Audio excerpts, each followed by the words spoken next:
ও মা এই জানলারেন হাই মা এই শোনেন, মোর একটা জিনিস খাইতে বলতে খাওয়াইবেন। কি পান্তা বাদ দিয়ে একটু খিচুড়ি বানাই খাওয়াইতে পারেন? আমাকে খিচুড়ি খাবা? হয়। আচ্ছা আচ্ছা, খেতে বলে মানুষ আছে, হ্যাঁ না যাই আনবেন তো, মানে দেখাই দাও যাইয়া। আমি এনে বোর যাই তোমার রান্ধি বের খুঁজে আনি। রাইন্দে বাড়ি থইলে হইবে না, হেলে রাইন্দে বাড়ি দিয়া হ্যাঁ, ওই মোরে এই করিয়া না মুই আইয়ে নিমো আনে। আচ্ছা ঠিক আছে, মুই গেলাম খেতে, আইলতে হ্যাঁ গেলাম। যাও। পান্তা ভাত দিয়ে খিচুড়ি রান্নার জন্য পাতিল দিয়ে দিলাম। পাতিলের ভিতরে ভাত ধুইটিয়া দিয়ে দিলাম হলুদের গুঁড়ো, কাঁচামরিচ কুচানো, পেঁয়াজ কুচি, রসুন কুচি, লবণ, কেরানের জন্য একটু বোম্বাই মরিচ।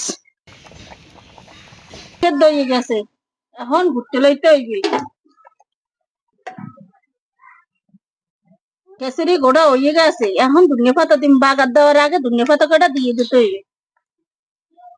তো গরম হয়ে গেছে, তেল দিয়ে দিম।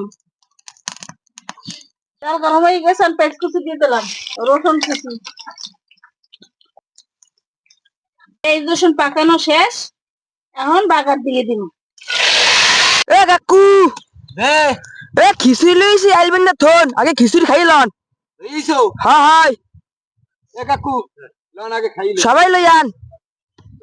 দর্শক, মায়ের পান্তা ভাতের খিচুড়ির কথা কইছিলাম, রাইন্দা পাড়াইতেছে কোলায়, তাই এখন ইনশাল্লাহ মোরা খাওয়া ধরমু। এ দুলে ভাই, এ বাড়ির কাম বাদ দাও, এই ধরেন এই গামছাটা লাগছে বল। গামছাটা দেন। খিচুড়ি আর ডিম ভাজা, এখন ইনশাল্লাহ খাওয়া ধরমু। দুলে ভাই চাচা বিসমিল্লাহ করে খাওয়া ধরেন। বিসমিল্লাহির রহমানির রহিম। বিসমিল্লাহ। দিয়ে খাও। জব্বর টেস্ট। কাকু কেমন হয়েছে? ভালো হয়েছে। ভালো হয়েছে। হ্যাঁ, দর্শক আসলেই খুব মজা হয়েছে। জালটা একটু বেশি হয়েছে, তবে জালটা একটু বেশি না হইলে ভালো লাগে না। পান্তা ভাতের খিচুড়ি আর ডিম ভাজা দিয়ে খাইতে থাকি, আপনারা দেখতে থাকেন, ভালো থাকেন, সুস্থ থাকেন। দেখা হবে নতুন কোনো ভিডিওতে।